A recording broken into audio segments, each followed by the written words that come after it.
You know, what happened is, what I learned today is that I paid thousands of dollars to learn how to invest, and never taught me about tax advantage. They would stop me at tax later. So I never got the advantage. And I didn't even pay for this class today. And I lost thousands of dollars today. I would say I paid thousands of dollars for this class today. Many of you said that you wanted me to continue to unpack here from watching this video, the 4 homes of money, to continue to unpack the 3 tax buckets. So that's what we're gonna do here in this video, starting in 3, 2, 1. Let's go.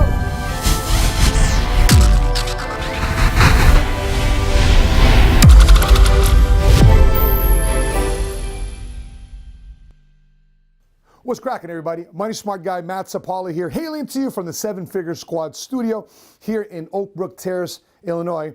And tonight, we actually open up our office here for a little small workshop here. Everybody's socially distanced, got masks on, they got sanitizers on, but people want to connect, people want to get together, and we open up our office here to actually do a live workshop here to share the 3 tax buckets, because people want to say, hey, how do we get this broken down so therefore we can understand it, we can explain it, we can implement it, and obviously we can manifest whatever we got going on in our savings and our financial future for 2021. I also want to say this, I'm not a financial advisor, I'm not an investment advisor, I'm purely just educating people what they need to be asking people on 3 major areas, which not only includes losses, the fees they pay and the things to mitigate, but also more importantly tonight, we'll be discussing the 3 tax buckets: tax now, tax later, tax never. So here's one of our workshops done live. Check this out. You got Money Smart Guy Matt Sapala here, and as many of you know, my background is in the military, and this is my transition career. I thought I was going to get my GI Bill. I thought I was going to do the Illinois Veterans Grant. When you enlist in the military in Illinois, you come back to Illinois to pay for your 4-year college degree, whether it's Northern Illinois, Southern Illinois, Eastern, Western Illinois, any state-funded college basically. But the bite of entrepreneurship bit me, and I think that's what many of you are feeling right now. And once you grab a hold of entrepreneurship and you realize what you're worth, what your self-worth, what you can be, what you potentially become, you know, you don't look at life and money and your life the same way again. So I'm glad you guys are here in the midst of this pandemic year, 2020. And guys, we just want to let you guys know it's, you know, collectively speaking, we've done much better this year as a company than we did last year. If you look at the Money Smart organization, we got our guys making more money this year than last year. You just saw, you know, John Mason. He was up here, just flew up here last Friday. We did some business planning. He's at $800,000 of income. He went from $350,000 to $800,000 from 2019 to 2020 this year. All from the pandemic, all from the Zoom and just working with people online. You saw Danny Singson earlier in the year on Zooms. He right now is collectively at $340,000 of income. You got the Swazos, you got the Hansberries, you got the Mackeys. They're all over $200,000. Vic and Anna, well over $200,000 to $270,000, $280,000 respectively. So we got many of our guys. You saw how many guys saw Andre and Jackie Jackson? Oh, yeah. Right? They're from Oak Brook. They were part of our base shop until they relocated last year to Charlotte, North Carolina. They just crossed over $100,000 of income, in control of their time, freedom, just happy. And so, you know, this is what America was built on. This is what a lot of us don't see in schools. And I go back to my senior year in high school, where I was, you know, those elective classes you take, and say, hey, you're not taking math, science, take a fun class. Okay, let me take Intro to Business 101. You know, that's what they call electives. And I remember for the very first time being exposed to a business person, a legit business person actually teaching. And the reason why I was paying attention to it is because Mr. Weiss owned Michael Anthony's Pizza in Berwyn. And during birthdays and holidays, everybody would order from Michael Anthony's Pizza. It's right there on Ogden and Oak Park. Ogden and Religion, one of those two, right? And so he owned Michael Anthony's Pizza. And I'm listening to him because he's coming from a position of credibility, because he's leading with moral authority, because he owns a business. He's not somebody teaching business, he's in business. And I think sometimes, you know, I was talking to my kids because they're about to go to college, and they're thinking twice about college now because they realize that they're learning from professors who talk about academia, but they're not doing, right? And Papi, do we go to college? I said, baby, I want to let you know, I never went to school, and I can't tell you to be financially free and financially independent that college is the route to go to. It's a route, but it's not the only route, because your dad took another route, which is the route of entrepreneurship. And through this route of entrepreneur that many of you are on, you're taking steps, you're taking steps, you're taking steps. Along the way, guess what you get to learn? The rules of the money game. You get to learn the rules of money. You get to learn how money works. You get to learn what we're going to be talking about tonight with the three tax buckets and how these tax buckets affect you. Why? What's going on in the economy today? Okay, we've got a Democratic president about to come into office. Well, guys, if you believe Biden or the president-elect or Trump or not, most likely we're going to have a Democratic president. What does he say in his campaign? I'm going to raise taxes. He's got to raise taxes. And on the same note, he's going to say, I'm also going to cut the Trump Cuts Jobs Act. So I'm going to get rid of all the Trump Cuts Act. So what are we expecting? We're also expecting what? Elizabeth Warren's, hey, we need to, what's Elizabeth Warren's message? We need to pay off student loan debt. Get rid of all of it. Bernie Sanders, we need to have Medicare for all. So all these programs for the government to help. Here's the biggest question, though. Who's going to pay for it? Who pays for this type of stuff? So if that's what America wants, okay, no problem. If that's what you voted, okay. Some of us agree with it, some of us agree with it, but that's the world we live in. That's America. So we have to pay for these things. How are we going to pay for these things? By income taxes. So how you make money and how you earn money is going to be predicated about how much of that money you keep based on how you grow it. Okay? And so when we're talking about this is one of the things that we have is the crusade. How many of you guys know about our crusade, right? So we talk about this crusade, how money works, how money grows. This is part of that presentation. This is part of extended conversations. It's a one-sheeter that you guys can obtain. But I'm reading this current article here from Elon Musk, about Elon Musk. It was written 3 o'clock this afternoon, okay? So what's going on in California? Is it a low-income tax state or a high-income tax state? High. The highest in the United States, especially for making millions of dollars. So, by the way, we also have a Democratic governor here. His name is Governor Pritzker. What was he trying to do during the elections with the taxes? He was trying to raise taxes a little higher. By the way, you don't realize it because you guys are in Milwaukee, Wisconsin. But here in Illinois, he was trying to raise taxes. Because right now in Illinois, we have what they call a flat tax. So no matter how much money you make, 4.95%, that's what you pay in taxes. It's a flat tax, okay? So no matter how much you make, 4.95% goes to cousin Illinois. Whatever you pay in terms of federal income goes to Uncle Sam. The state income tax goes to cousin Illinois, yes?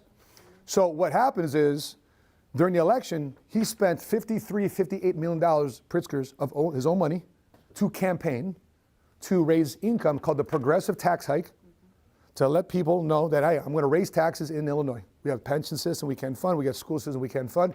We've got to raise taxes. But how did Illinois vote? No. Woo! Because before the vote, before the election, Illinois was saying yes.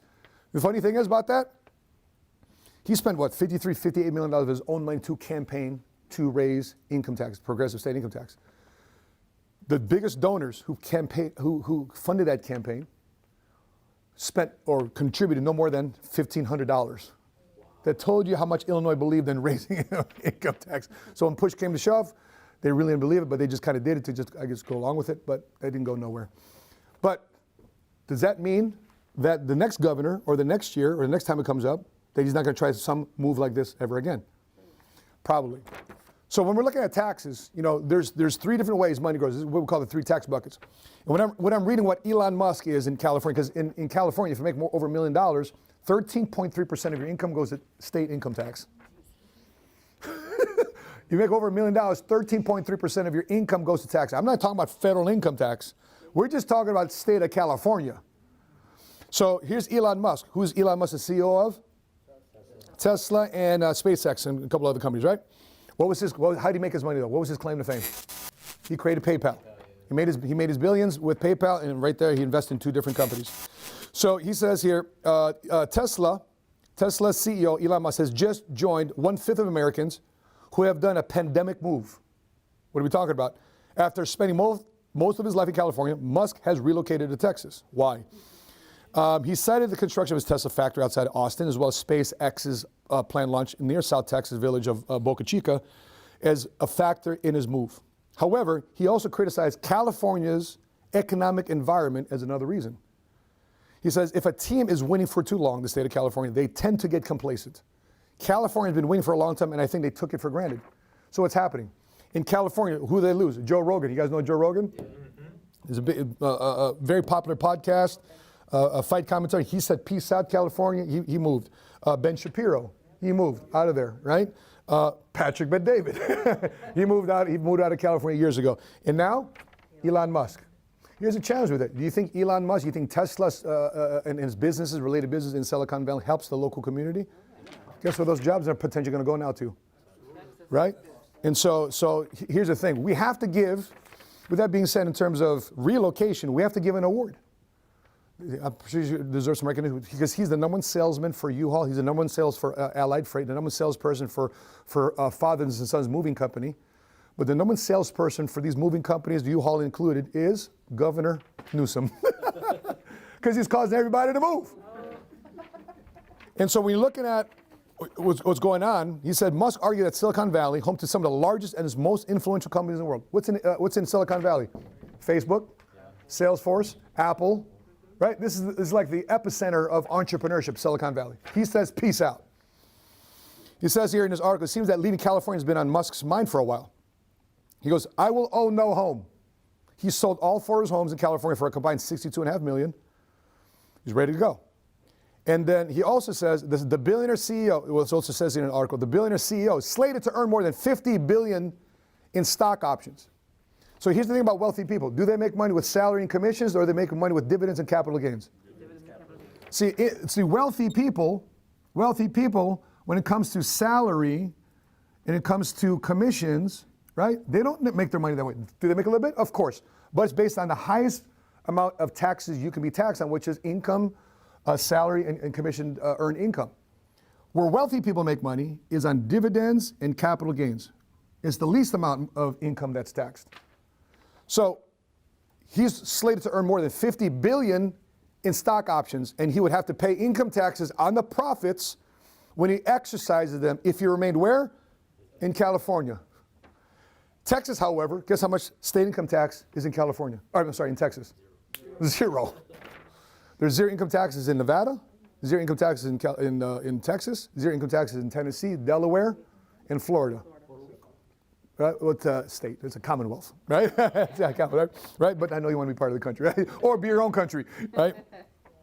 So Musk, however, recently surpassed Bill Gates as the 2nd richest man in the world. Believe it or not. His net worth now sits at $128 billion after increasing by $100 billion this year. So he's making a lot of money. Who's the #1 richest man in the world? Amazon, Jeff Bezos. Guess where he lives? Washington. So it kind of tells you what's going on in California. They're losing their best people. And here's the thing too. Recommended book, recommended 3-part DVD series that everybody here, if you consider that you want to change your life because of entrepreneurship, you have to either read the book or watch the 3-part DVD series called Atlas Shrugged. Atlas Shrugged, okay? Phenomenal story about understanding a big government, the challenges of bureaucracy, the heroes of entrepreneurship, and the opportunities that are creating problems, and the solutions that are created through those issues, and who helps who. Great book, great DVD series to watch. Atlas Shrugged. Why? Because after a while, if people don't take care of their people start to leave. And that's what's starting to happen to California. And if Illinois is not, by the way, what's happening in Illinois? Their #1 vacated state, the last few years is what state? Illinois. We're starting to lose people. And so when you're thinking about the 3 tax buckets, there's 3 main ways if you're growing your money. I'm not talking about income. I talked about income, how to make money, what was taxed. But when you're talking to clients, when you're talking to folks, when you're talking to people that you serve, when you're talking about people helping people, help people understand the 3 ways money gets taxed. 3 tax buckets called tax now, tax later, or tax deferred, or tax never, or tax advantaged. Let me explain. So, for example, tax now. Let's say you have your money in a bank. You have a bank money in a CD. You have it in a non-qualified brokerage account, stocks, bonds, mutual brokerage, right? Stocks, bonds, mutual funds. You make money, right? You make money. That year, you also get what? Taxed, right? That's why it's called tax now. You make money, gets taxed. Your salary, you make money now, you get taxed later at the end of the year. You make money in a CD, you get a 1099-INT. You buy stock, you sell stocks, you get a 1099, right? And so you make money, which is cool, but you also have to have a net gain based on how much money you have to pay in tax. So the cool part is you're in control of this. It's probably more liquid because it's not wrapped up in a 401k or wrapped up in some form of illiquid investment. But you put your money inside here, you grow your money, and then later on that year, you got to pay tax on it. That's one way to grow money. Second way to grow money, with a lot of people that are exposed to, is 401ks, right? So if you're working for a for-profit company, it's a 401k. If you're working for a nonprofit, usually what is it called? 403B, tax sheltered annuity, TSA. You're working for a municipality, a city, so 457, sometimes called a deferred comp plan. Working for the federal government, TSP, third savings plan, right? So these things are taxed later. Sometimes when you sit down with people, how many times have you sat down with clients, you sat down with people, and they don't even know how their 401k works? All the time, right? My company's got salary, benefits, NA, 401k. How does it work? Don't know.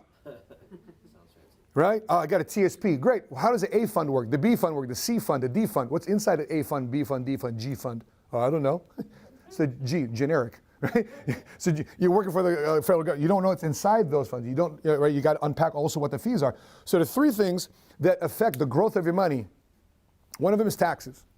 We're discussing that right now. In later conversations, we'll also be discussing fees, cost, fees, and expenses. Because let's say you make a 10% rate of return, a 5% rate of return, a 3% rate of return. What will reduce that return is the taxes you pay on it, the fees that you get charged, and who knows, I hope that you keep your gains, but what will affect your money is also the losses you might experience in future years if you keep your money in something that also is exposed to losses. So there's three things you got to mitigate: taxes, fees, and losses. Things you have to meaning minimize or therefore eliminate. So when you're growing your money, you have to figure out, is it taxed now, is it taxed later, or is it taxed never? Oftentimes people are exposed to this. Why? Because this is at their job. And sadly, sometimes they have or misplaced loyalty, right? You know, I got loyalty because my job's taking care of me. You got to detach yourself from your job, who pays you, and how you manage your own money. Because this right here, back in the day, you used to have pensions. Remember those things back in the day? And guess what happens? You had a pension. Depending on what pension you work for. I'm not talking about the railroad, but usually the pension, when it comes out, now it's what? Taxed. You make money, for example, my mother, she worked for the city of Chicago. She worked at Stroger Hospital, otherwise known as Cook County, right? She got her pension now from her job. It gets taxed. She gets her Social Security number now, or Social Security number. She gets her Social Security income. Guess what? That gets taken. That gets taxed, and some of it's taken away in Medicare. So oftentimes people say, you know, I'm going to have a pension and Social Security, but guess what nails it? Taxes. And so people say, you know, let me ask you this question. If you had a choice of when to pay taxes, okay? This is how I share tax later. If you had the choice when to pay taxes, would you rather pay taxes on your penny seeds in the spring, or do you want to pay taxes on your $1 million harvest in the fall? If you're going to pay 25%, do you want to pay it on pennies, or do you want to pay 25% on millions? Pennies. So if you're going to tax me, have a choice, tax me now. So that's where this comes in. That's where the tax advantage comes in. So let me pay taxes now, okay? So therefore, when it grows, no more taxes, right? Taxes gone. Taxes, see ya, peace out. Because why? I paid it earlier. So right now, in terms of tax environment, compared to the totality of our government and how much they've taxed America, are we in one of the highest income tax brackets in the history of America, or one of the lowest income tax brackets in the history of America? We're one of the lowest. We're in one of the lowest income tax environments in the entire history of the United States. So, with that being said, where do you think? I want to pay off student loans. I want to put Medicare for all, Medicare for everyone. I want to have everybody have a, what do you call the UBI, Universal Basic Income, where everybody gets a check no matter what you do. You know, have you heard about that? Universal, yes. Okay. Andrew Yang was the Democratic candidate. He said, listen, I want everybody to get a minimum income. I want everybody to have $2, $3, $4, $5, whatever, $1,500 a month, $2,000, $3,000, no matter what. I want everybody, if you have a Social Security in America and you're a United States citizen, everybody's going to have a UBI, a Universal Basic Income. No matter what, you're going to get a check. So let me ask you guys a question. A little off topic. What do you think you handled better the most? Money that you earned, that you worked hard for, or money that's just been given to you? Christmas is about to come up, right? Some of you guys got buy some presents for your kids, your grandkids, right? You're about to buy some presents. No, you worked hard for your money. You went shopping. You love care and attention. You wrap the presents. You know, put the right. You put the seal on it. You put the tape on it. You put the little bow on it. You put their name on it from Santa, right? You put it on the tree, right? You see their eyes. Christmas. Wow, my God, Santa. Da, da, da. Whatever your morning ritual is, whether you do open presents on Christmas Eve or Christmas morning, you see their eyes light up. Oh my God, the joy comes out. Okay, what happens to that present, that toy, a week later? Under the couch. Under the couch, broken. Hey, pick up your toys. Put it away. Why are you saying that? Why are you telling them to take care of it? Paid for it. Because you paid for it. Why don't they take care of it? Because it's not theirs. They have no responsibility. They had no skin in the game. But you did. You see what I'm talking about? Possibly that's the way a lot of us see America. So if we're just getting a government check, what do you take care more of? The apartment you rent or the condo you own? The car that you rented or the car that you bought? Even if you are financing it. How many guys rented a car? You ever rented a car? Before you turn it in, Christian, before you turn it in, did you wash it? Did you take out all the in and out? All right, did you take out the McDonald's or whatever you eat inside the car? Did you vacuum it before you turned it in? Right? By the way, did you dog it out? Did you like hit right? I bet you did. You dogged out the car and hit the brakes a little too hard, probably a lot more sharper than your own car. You turn it back in. Why didn't you take care of that? Some of you guys are even reluctant to even fill up the gas before you turn it in. Damn it. Why you got to fill it? I'm not you. I fill it up. Why do you use it? Why? Because it's your money. You see it going away. So we take care of things that we own. That's what makes America America. Ownership of titles, deeds, right? Those are the things that we own. Ownership. That's why 2 claps in ownership. That's why we say ownership, because it's business ownership, life ownership, financial ownership that makes us us. So if you had a choice between paying taxes, do you want to wait to get taxed? This is what America's setting you up for. They say, hey, just go ahead, grow your money. Keep contributions. Hey, awesome. Here's the traditional knowledge. Maximize your 401k contributions. That's your traditional knowledge, right? Sure, no problem. But guess what? It grows. And guess what possibly might happen in the future if today we're in one of the lowest income tax environments in America, and they have free college education, free health care, universal basic income, all these different things. Free, and America's paying for it. Where do you think taxes are going to go in the future? Possibly higher. And if it's higher, guess what now? More of your money is exposed to taxes as compared to what people are paying taxes in 2018, 19, and 20. When you retire in 2020, 29 or 2039, 2050, possibly you might be in a higher income tax bracket. And more of your money is exposed to federal income tax. And I'm not even talking about cousin Illinois or cousin California. So here is a big pocket of, wow, America's just kind of setting us up. And here's the thing. Do you think the IRS knows what you have in there? Of course they do. What do you think when you fill out your taxes? You fill out your 1040? You know what they ask you to do? How much money did you put in your IRA, your individual IRA, your individual retirement account? Because why? When you roll over your 401k, guess what it goes into? Into an IRA. You leave your nonprofit job. Guess what 403B goes into? Your IRA, your 457, IRA, your TSP, IRA. Do they know what you got in your IRA? Yes. And they have to do what they call this ERISA testing. Every year, if you have a 401k, for example, if you have your own business, you have to go what they call ERISA testing. You have to have an auditor come in. They audit what you have in your 401k. Who's contributing to the 401k? Is it what they call top heavy, or is more the executives put in there, putting more money in there? Is the lower income earning people, the company putting money, is it too top heavy? Because otherwise we got to disclaim it. We got to get rid of it. It's called ERISA testing. Guess what they're doing? Reporting it.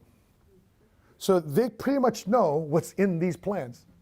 And guess what they want to do? Unlock this in the form of income taxes to pay for all the federal stuff down the road. That's what the future of America is banking on. Now, if you had a choice, though, would you rather pay tax now and say, let me get away from all this, or out for this? That's why America needs you. That's why we need to educate people on the different choices, because oftentimes people say, this is all I know. But there's other options out there. So what are these things here? You got municipal bonds. What else you got? Roth IRAs. What else? Yeah, life insurance. Under IRS code 7702, you can grow your money, you can access your money, you can transfer money without paying a dime in tax. Roth IRAs, you can pay taxes now, but down the road you don't pay a dime in tax. So all these different things that a lot of people in America just don't know. And that's why you and I are in business today, to educate people on these different things. So going back over here, taxes is a big reason why a lot of people don't get ahead to where they want to go. They might earn a rate of return. They might earn a decent rate of return, gets ahead of inflation. But they have to pay a lot of money in taxes. What also drags that down is also fees, cost, fees, and expenses. By the way, yeah, do you think this is managed for free? You think somebody's doing this out of kindness and goodness of their nonprofit heart? Of course not. Somebody's getting money management fees. Somebody's making fees. But if you look at all the lists of all the fees that these companies charge, and a lot of people just don't know about it, you'd be shocked. And so somebody said, well, Matt, is there fees inside Roth IRAs? Are there fees inside life insurance? Of course there are. But if you look at what you get for what you pay, then that's what you have to analyze. So if people are going to be paying for something, you have to figure out what they're paying for, what they're paying, and what they're paying for. And last but not least, we mentioned this in the 5 Gotchas of Money, 5 Gotchas of Money workshop, is one of the things that sabotage your income and sabotage your money is when your money is exposed to losses. So for example, Hector, if I lost 10% this year, what do I need in terms of rate of return this coming year to make sure I'm back to square one? I need more than 10%. Yeah, you need 20. you need 12. You need 12. If you lost 25% of your money, you need, right, 32%. If you lost 50% of your money, you need 100% to get you back to square one. And 2 years just went by with you making zero money. Go ahead, Ali. Do you want to add, is there any contribution limits on the Roth IRA versus life insurance? One more time, there's a Harley Davidson up here, was it? Is there any contribution limits on Roth IRAs versus life insurance? Yeah, okay, cool. So the question is there any contribution limits? So inside 401ks, yes, there's a limit of how much money you can put here. Inside a properly structured life insurance contract, there is no limit because it's based on the amount of death benefit you have inside the policy. So if you want to put more money inside a properly structured life insurance contract used for not only the death benefit, but also to take advantage of the Rule 7702, you just have to increase the amount of death benefit you have in life insurance you're applying for so you can shove all the cash. So instead of saying, I don't want to just put, I don't know, $5,000 in it, I want to put $10,000 in it in 1 year, you just got to increase what? The amount of death benefit. But you can still stuff that cash inside there according to the rules of 7702. The fancy rules are TEFRA, DEFRA, and TAMRA, right? These are the fancy rules you got to buy with 1982, 84, and 88. These are just fancy laws that you'll eventually learn over time, how to properly structure a life insurance contract to maximize cash accumulation growth. But these right here, there's a limit on how much money you can put in. If you're over a certain age, you can add more money. But guess what? It comes out when you start pulling this money out for income. Taxes. So let's say you need $100,000, okay? And we're at a 33%, 34, 35% income tax. I'm just talking about federal. You actually got to pull out 150. You got it? Mm-hmm. Pay the tax of the 50, so therefore you can net 100,000. Tax never, tax advantage. If you need 100,000, guess what you pull out? $100,000. Because why? Because you pay the taxes in the beginning. So in other words, what happens to the other $50,000 that you didn't have to pull out over here? What happens to that? It continues to increase in value over time. So instead of having unnecessarily take it out to pay income tax or whatever federal income tax rate is 20, 30, 40 years down the road, you're allowed to still grow and compound and earn a rate of return. So this is a basic fundamental of how to win the money game and understand where to have your money grow. Now, what Christian was saying, that this business literally saved my mother's life. Do you know why he said that for some of you that are here that are new? Because he structured something like this similar for his mom. And so, a couple years into it, after her owning the policy? 8 months. 8 months after her owning the policy, in October of that year of all months, she comes down with breast cancer. And she fought through it, survived it. And in the meantime, guess what he was getting? He was getting harassed by his friend. You got left AT&T. You be insurance. You did it. You sound life insurance now. You're not selling AT&T. Well, you go back to do physical therapy. Yeah. You guys help out my mom? You help my mom? You help her with the house? Deliver food? Help out clean up around the house? No. Okay. Guess what? So I delivered to my mom. I delivered to her a living benefit. I gave her a check, so therefore she can pay off her medical bills. What did you do for my mom? For everybody harassing me, that's what he did to his mom. We were thinking that it was going to be structured for this, but guess what? Life happens. Life happened. And guess what? Financially prepared. Did she? Was she in line at the Section 8? Was she in line at WIC? Was she in line at iLink? Oh, no, definitely not. She wasn't a burden on to anybody. Why? Because she took financial responsibility. And you wonder why the government allows these things to happen? Because here's what life insurance does. The insurance has an arrangement with the government. The insurance industry says, give us certain tax benefits so we can make a financial package that incentivizes citizens in America to take personal responsibility for themselves. So therefore, they're less lenient on the government, and if they're less lenient on the government to allow the government to do what they need to do with the tax income, and they don't have to ask for money when emergencies does happen, we're going to give them significant tax advantages to do so. Guess who knows about these tax advantages? The wealthy. Guess who doesn't know about these tax advantages? The multicultural middle class. We don't. That's why we're needed out there. That's why you're in business. That's why there's a crusade for us to go out there and educate America, at least expose them. It's up to them to say, okay, I'm going to do something about it, but at least expose them to the conversation and allow them to help themselves make an educated decision. You know, what happened is, what I learned today is that I paid thousands of dollars to learn how to invest, and they never taught me about tax advantage. They would stop me at tax later. So I never got the advantage. And I didn't even pay for this class today. And I lost thousands of dollars today. I would say I paid thousands of dollars for this class today. Amen. And if you can read this, you're way ahead, bro. Appreciate you guys all the way from Milwaukee, Wisconsin. This is the burritos. Or burrito. Well, there you go. I hope you enjoyed it. Please share your thoughts in the comments section below. Love to know your feedback.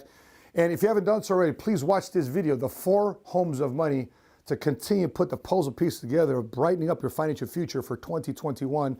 And for our comment contest, again, we are giving away a free shirt to the top 3 people who comment that answers this question in our comment section below for our comment contest. So here we go. So fill in the blank below. Millionaires consider the tax buckets of tax now, tax later, and tax blank. One more time.